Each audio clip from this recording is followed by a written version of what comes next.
Hi, this is your Chief Science Officer, Brazos Minshew. Welcome to Wellness Talk. Today we're going to be visiting with a very special guest, Sharon Gwozdek from the Allergy and Environmental Treatment Center right here in Scottsdale, Arizona. Welcome, Sharon. Thank you, Brazos. Today we're going to be talking about something really that's affecting more and more of us all the time, and that's allergies. And so I want to get right to the very first question. Sharon, are more people having allergies, or does it just seem like more? They are, and one of the reasons is our exposure to chemicals, both indoor and outdoor. What do you think's worse? That's a good question. And most often it's indoor because of the new products we have in our homes, plastics, pesticide sprays. Wow. Tough stuff, huh? Yes, absolutely. Yeah. Toxins, poisons, right? And more poisons. And more poisons, okay. And so there are some people that it seems don't have a problem with allergies where others are really disabled with allergies. And that's correct. What's the difference between the two? A huge factor is genetics. Also our total load, nutritional deficiencies. And also the location where we live. The more pollutants we're exposed to, the tougher it becomes for us to battle some of these outdoor inhalants, some of the indoor. So it becomes a challenging thing for our immune systems. Would you say Antarctica then was the proper place to? High and dry. High and dry, okay. Yeah, then it's back to Flagstaff. Correct. Yeah. Okay, very good. What do you think about the impact of stress on allergies? Absolutely. Both emotional, physical stress has a large impact on the effect of allergies. Yeah, yeah. So just to recap, we have trauma, toxins, deficiencies, and stress that are typical causes of all forms of imbalance, and you'd say all four of them have an impact on... Absolutely. Are there any particular deficiencies that you can think of that would actually make a person more allergic, and therefore, if we satisfy those deficiencies, perhaps could make us less allergic? Your trace minerals, molybdenum, selenium, manganese. Also, glutathione is very important in terms of metabolizing chemicals. Wow. So if I could stop for a moment on glutathione.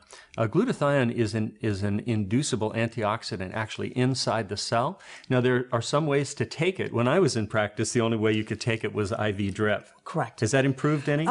There's some controversy as far as even oral helping, but IV is the most effective. Yes. But there's a way of inducing the amount of glutathione that's in the cell, and that's through antioxidants. A special antioxidant that induces glutathione is vitamin C. And vitamin C also helps break down histamines. Absolutely. Right? Correct. So very frequently when someone in formerly when I was in practice back in Dallas, and Sharon was also in practice back in Dallas, so we know about those Texas allergies. Yes. But one of the things we would do is give Dr. Libby's vitamin C flush, because that high amount of vitamin C would not only break down the histamines that were actually creating the misery, but also induce high amounts of glutathione. Yeah. So you mentioned a couple of other minerals there? Yes, your trace minerals, molybdenum, selenium, manganese. Okay, so now I'm going to throw you a little bit of a curve. What do you think about a deficiency of sleep and its impact on allergies? Oh, my goodness. You touched on a very important factor. Sleep, very big in terms of our recovery and the immune system able to recover and handle all the factors that affect it. Yeah, yeah. So deficiencies don't always have to just be nutrient deficiencies, but can also be because of things like a deficiency in sleep. Absolutely. Yeah. And sleep also helps us to recover from stress, but so does exercise. Yes. Now, do you notice any direct effect between exercise and allergies? Not really. What I do notice is exercise helps the immune system. However, during that period of time, it is a stress, the physical stress itself. Sure. I wrote a weekly wellness report that's available in our wellness center that talks about how stress is an actual trauma, how exercise is an actual trauma, an actual form of stress. Yes. Right? So we have to be very moderate about our exercise habits as well. It's one of the reasons why we always recommend long, slow exercises, right, rather than the fast, intense exercises. Right. Of course, with me being a triathlete, it makes it hard for me That's to practice what I yes. preach. Yeah. Yes. Yeah. Do you notice that people after that kind of exertion have more problems with upper respiratory allergies? If they're outside, that could be a problem.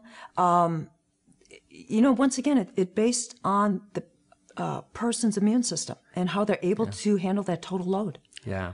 And total load, well, would you describe that? That's also called an allostatic load, if I'm not Well, mistaken? it's all the factors that affect the immune system, so it's like a barrel effect, where our exposures to inhalants, to chemicals, nutritional deficiencies, stress, you mentioned sleep, all these factors affect how we deal with our allergies. A lot of people, their total load may be low. Others may be high, and that's where we run into some problems. The higher the load, the more sensitive they're going to be. Correct, yes. And why is it that it seems like more children are having these allergens? Brazos, that's a great question. I truly believe it is because of how we eat, the chemicals in our foods. Mm-hmm. If you notice, children right now, when they're in school, they have more exposures to chemicals. We have carpet in the classrooms.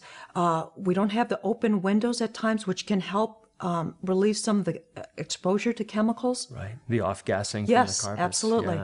Yeah, it's the same thing in the home as well, right? Yes. I remember listening to Dr. Ray once talk about how among the worst things we could do to our babies is teaching them to crawl on carpet. Absolutely. Yeah. Yes, that's and correct. he was relating that to actually later on developmental disorders like attention deficit and hyperactivity Yes. disorder. Just that simple thing.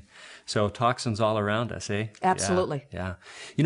Correct me if I'm mistaken here, but there's a process inside the human system where a vitamin B12 becomes useful for as an anti-allergy. Have you heard that yet?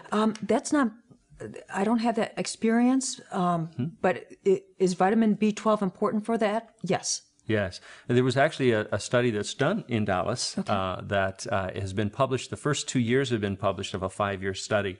And unfortunately not in a peer-reviewed journal, but in Men's Health Journal. And it talks about using vitamin B12 as an antihistamine being more effective than using some of the prescription antihistamines. And I think we all know what those are without mentioning Sure. them. But how the the higher the level of vitamin B12, the more allergic, the lower the level of B12, the more allergic a person becomes. The higher level of B12, the more resistant to allergies they become. Yeah. And then finally, there's a nutrient called quercetin, right? Oh, I love quercetin. Okay, it's very good. It's a great natural anti-inflammatory, which helps tremendously when people are trying to overcome their allergies. It's wonderful. Tremendous. Do you know how quercetin actually facilitates how it actually works on allergies? The particular biochemistry, I'm not familiar. Yeah, it kind of, if I remember right, it kind of toughens things up so that you become just much more resistant, much more bulletproof. I remember the illustration was like the difference between a balloon and a rubber kickball. How a balloon is so easily popped by a single pin, but you're just not going to do that with one of the big red rubber balls, right? Yes. So that quercetin actually turned the cell from the balloon analogy with the needle being the allergen into something a lot tougher, so it just simply couldn't be popped quite as easily. So that's quercetin, right? Yes. Yes. Love quercetin. Yes, absolutely. Powerful anti-inflammatory, powerful anti-allergy. Does it have any effect on the immune system? It, once again, decreases inflammation, so it does help support the immune system. Sure, anything you can do to reduce inflammation. Many of our listeners already know about a particular form of quercetin called a betalain, and a betalain bioflavonoid is found in the prickly pear cactus and a very few other foods, and in the human diet. It's called an orphan bioflavonoid because it exists in so very few things. But the betalains exist in the nopal cactus, and of course that becomes the basis for our quercetin-rich product called Nopalea, another excellent anti-inflammatory that can help a lot with allergies and with allergens. So in the end, if you were to pick out the top 3 suggestions you'd have for people who are suffering from allergies, from asthma, from rhinitis, from skin disorders, what would the top 3 recommendations you could be? Just in general now, remember we're talking to a very large audience. So in general, what would be your top 3 recommendations? Watch your chemical exposures. Number 2, hydrate. The hydration is so important. 3, be careful in terms of your foods. If we can rotate our foods a little bit more, that creates less stress on the immune system. Exactly. Very good. Very good. And it's so amazing that every time that we discuss health and wellness, we always come back to the 10 essentials of wellness, right? Deep breathing, hydration, sleep, our diet, and now we're talking about rotation diet, making sure that we have exercise that really meets the needs of our immune system, and of course the emotional and spiritual factors that help us deal with stress and really place stress within the appropriate context. So hopefully after that we won't have so many things in our barrel, right? Absolutely. Very good. Well, it's awesome to have you here. Hopefully we'll get a chance to have you come back and talk a little bit more. Especially I'm interested in what we can do inside of our house to help with indoor allergies. So maybe we'll get a chance to talk about that again, eh? Absolutely, Thanks, Brazos. Sharon. Thank you. We'll see you now. Okay. So remember, health only comes from healthy habits practiced every day. Let's make sure and practice the 10 essentials for wellness and have a great day.